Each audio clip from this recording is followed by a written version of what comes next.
sa inyo ang hindi ako gusto. Bakit tayo magpapaututo sa kanya? Mas ka dyan. Anong formal interest sasabihin mo? Alam ko na sa tingin ng iba, ako ang sumira sa isang tao na minahal niyo. Sampaling ko siya sa publiko. Ngayon na. Isang pinuno na binigyan ninyo ng tiwala. I am now your enemy and you have to be out. Kaya't hindi ako narito para makipagtalo. Hindi ako narito para ipilit ang sarili ko sa inyo. Narito ako dahil sa bayanan.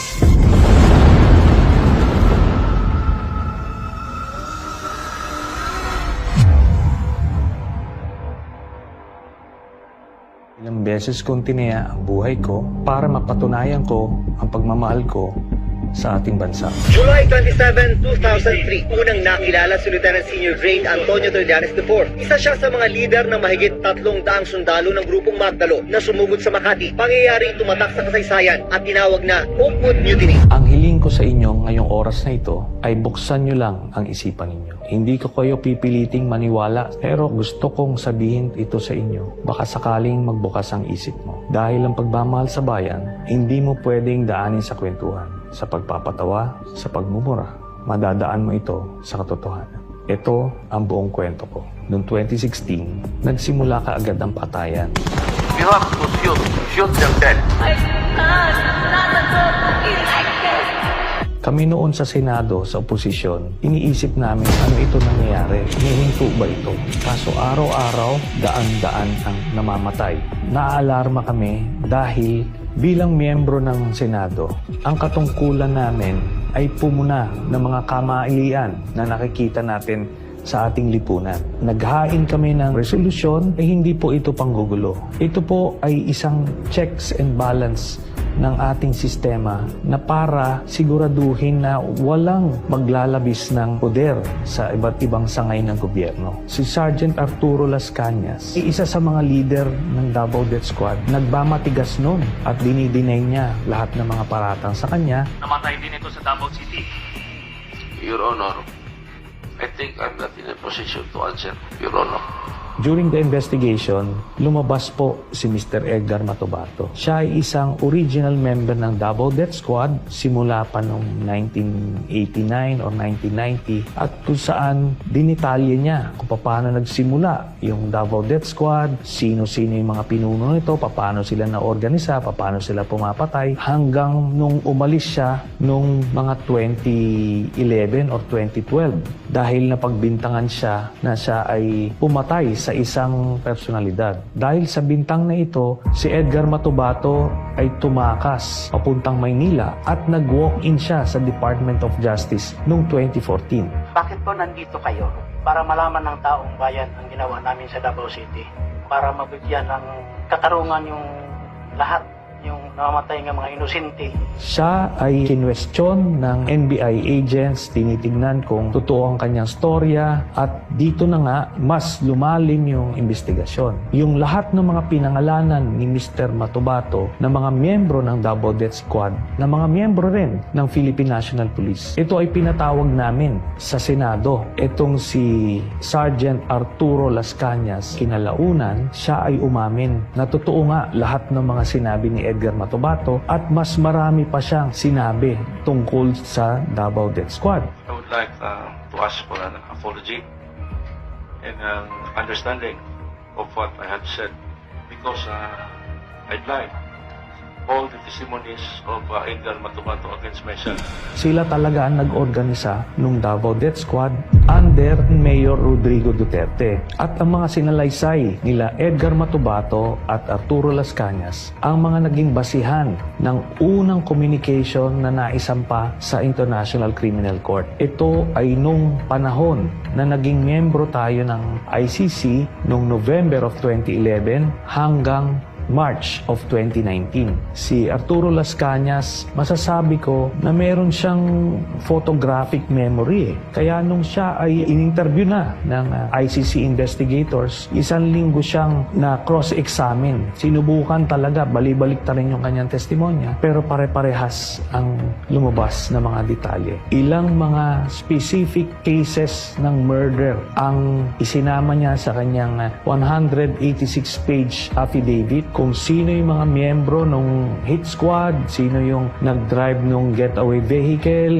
gamit na pagpatay, saan pinatay, dinala at nilibing. Ganun kadetalye ang kanyang affidavit. Kaya dahil dyan, siya ay naging star witness. Sa report ng The New York Times noong 2017, nasa kustodiya na raw ng ICC o International Criminal Court si Las Cañas na nagbibigay proteksyon sa mga testigo. Lalo na doon sa panahon na mayor si Duterte. Ngayon ko lang po sasabihin, meron pa pong isang hitman na nauna nang nagpunta sa ICC ng Witness Protection Program nila. Parehas ang sinabi nila. Kaya solid ang ebidensya po doon ng kaso ni Duterte. Nung presidenta na si Duterte, ang sinasabi ni Las Cañas, ando doon siya nung binuo yung transition from the Davao Death Squad to the National Death Squad. Yung template sa Davao, kung paano nila ginawa, ganun din ang gagawin. Meron silang reward system para mainganyong pumatay itong mga members ng Davao Death Squad. Bawat ulo may presyo. Small targets, 5,000, 10,000. Pagka malalaking mga targets, meron 50,000, may 100,000, hanggang 300,000 dun sa isang pinapatay nila. Binibigyan sila ng picture, binibigyan sila ng address, binibigyan sila ng target, tapos pinupuntahan nila at pinapatay nila. Ina-assume nila Matobato at ni Las Cañas na kung ang sinabi sa kanila ay ito ay pusher or drug addict. Sa totoo lang, hindi nila alam kung ano yung sinusubo sa kanila. Nung binuo sila, ito ay paniniwala nila na sila ay nakakatulong sa lipunan, na nililinis nila yung mga dumi ng lipunan. Pero kinalaunan, namomotivate na sila doon sa reward. Kaya dahil sa tiwala nila kay Duterte, akala nila lahat ng yun ay totoo. Until napapaisip sila kung totoo ba talagang mga salot sa lipunan yung pinapatay. Kasi meron silang pinatay na isang pamilya. Merong mag-asawa, may buntis na babae, tapos may anak na bata. Kaya doon sila nagtatanong, ano ba itong nangyayari talaga? Lumabas ang sagot nung 2003, nung nakilala ni Mr. Las Cañas si Michael Yang, Sammy Uy, at Charlie Tan. Ito ay inendorso sa kanila ni Duterte na poproteksyonan nila. Nakita nila na itong mga Chinese drug lords na ito nag-i-import ng mga chemicals na pangbuo ng mga shabu. Ito ay nag-i-export papunta sa ibang bansa, ginagamit ito pang supply, pambenta. Ito ay ni-raid ni then Captain Asierto at pinagpapatay nila yung mga Chinese chemists na nandoon. At meron pa silang inilabas na siyam na Chinese na galing din doon sa Shabu Laboratory na inutusan sila ni Duterte na patayin lahat. Mr. President, you ordered the killing of Mr. Alan C. along with the 10 other companions. That is not true. That is the job of the police. Lumalabas doon sa salaysay ni Arturo Las Cañas. Hindi alam ni Duterte na bago nila mapatay ay nakausap pa niya yung pinakang pinuno nung siyam na Chinese workers na si Alan C. na ang boss nila ay si Michael Yang at yung kanilang mga passport ay na kay Michael Yang. Another important observation, Mr. President, Alan C. said that his passport was taken by the operatives, while the 10 others, ang sabi po nila, hawak ng employer nila. And the employer was named as Michael Yang. What can you say about this? Nothing to do with it. Wala akong pakialam dyan. Yun na nga ang lumalabas na pinoproteksyonan na sikreto ni Duterte. Ang involvement niya sa isang drug lord sa Davao. Noong 2016, nung naging presidente, si dating Pangulong Rodrigo Duterte, isa sa mga unang appointees niya ay si Michael Yang bilang economic advisor. Kaya dito, magtataka tayo, bakit isang Chinese citizen ay gagawing economic advisor ng isang presidente? Kinalauna, nakita namin kung bakit niya ito ginawa para masabi niya sa buong bürokrasya, sa AFP, PNP, PDEA, na protektado niya ito, tao niya ito, si Michael Yang. Noong 2017, ito na ngayon si Colonel Asierto. Siya yung Captain Asierto na nag-raid noong 2004 doon sa Shabu Laboratory sa Davao City. Binalikan niya itong kanyang asset na nagbigay sa kanya ng info tungkol doon sa Shabu Laboratory na yon at sinabi na si Michael Yang isa rin sa nasa likod doon sa Shabu Laboratory doon. So ibig sabihin, itong economic advisor ni Duterte, isang drug lord. Nung panahon na yon, hindi alam ni Colonel Asierto ang ugnayan ni Michael Yang at ni Duterte, kaya gumawa siya ng report. Nais niyang impormahan ang iba't ibang ahensya na ang malapit na advisor ni Duterte ay isang drug lord at baka hindi ito alam ni dating Pangulong Duterte. Kinalaunan, nung nalaman ni Duterte yung report ni Colonel Asierto, binaliktad niya. Nasangkot sa illegal na droga ang malapit na kaibigan ng Pangulo na si Presidential Economic Advisor Michael Yang. Tinukoy ni Asierto si Yang at isang Alan Lim na nasa likod ng nadiskubre nilang malaking Shabu Laboratory sa Davao noong 2004. Sabihin mo yung Michael Yang lalabas ni Asierto. Yan totoo.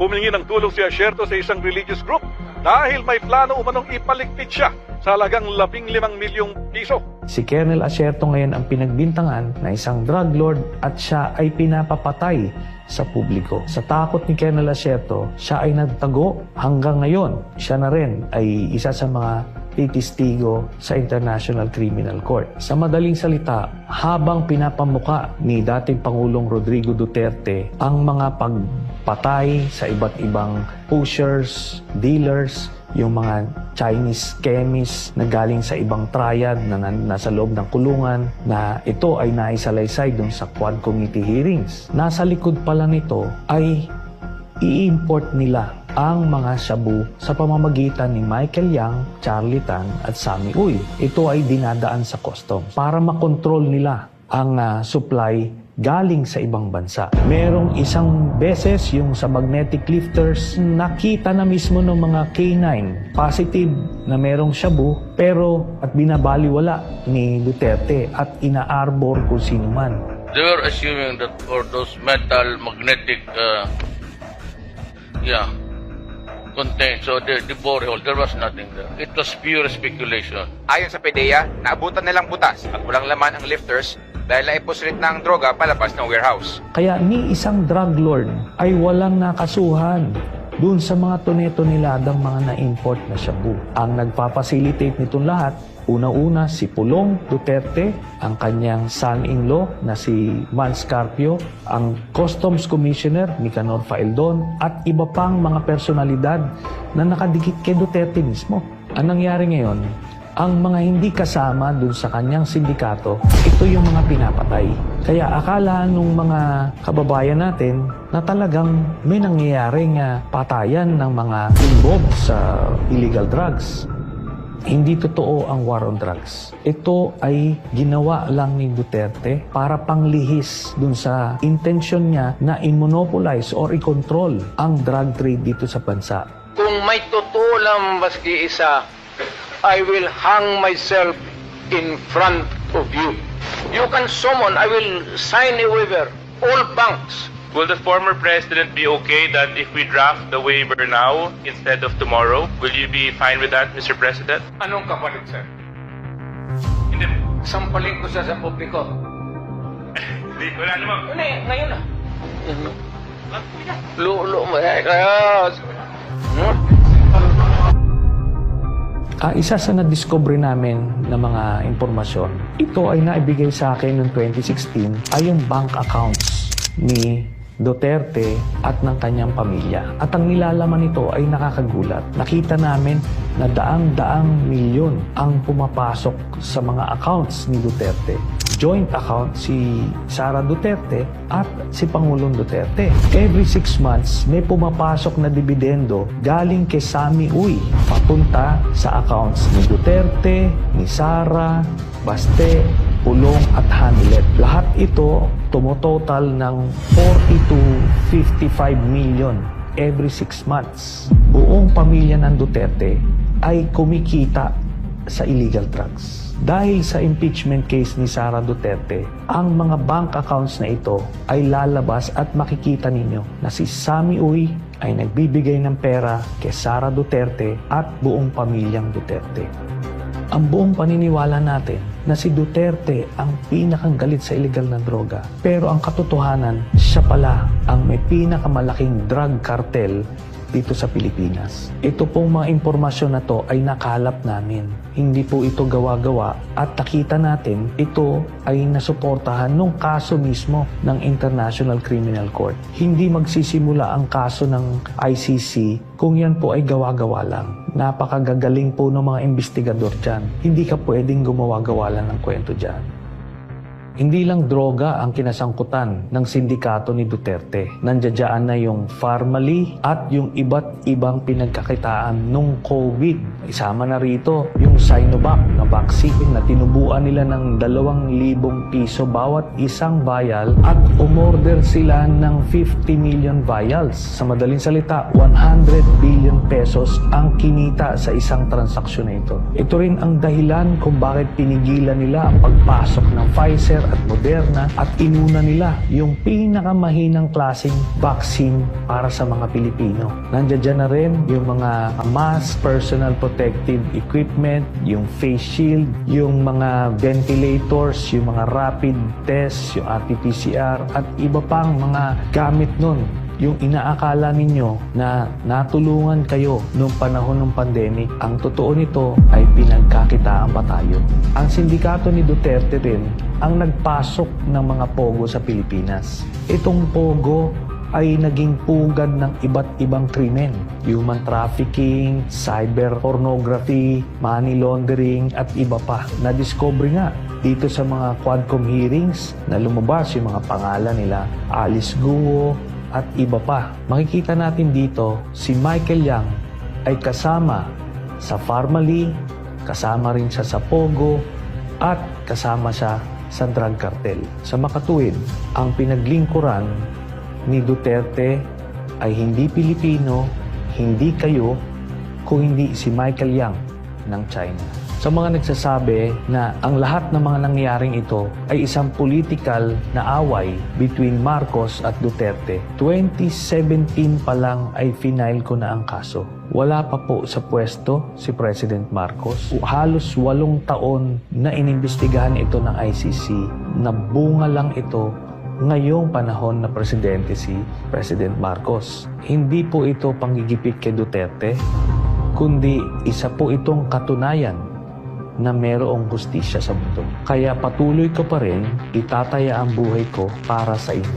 Dahil alam ko, punong-puno tayo ng pangarap na gusto nating magbago ang bansa natin. Kaso nga lang walang tumatayo, walang nakikipaglaban, at walang totoong nagmamahal. Masakit man tanggapin, Pilipino tayo, pero binababoy tayo. Kaya ako ito pinaglaban. Na kahit itaya ko ang buhay ko, hindi ko tatalikuran ang pinangako ko sa inyo.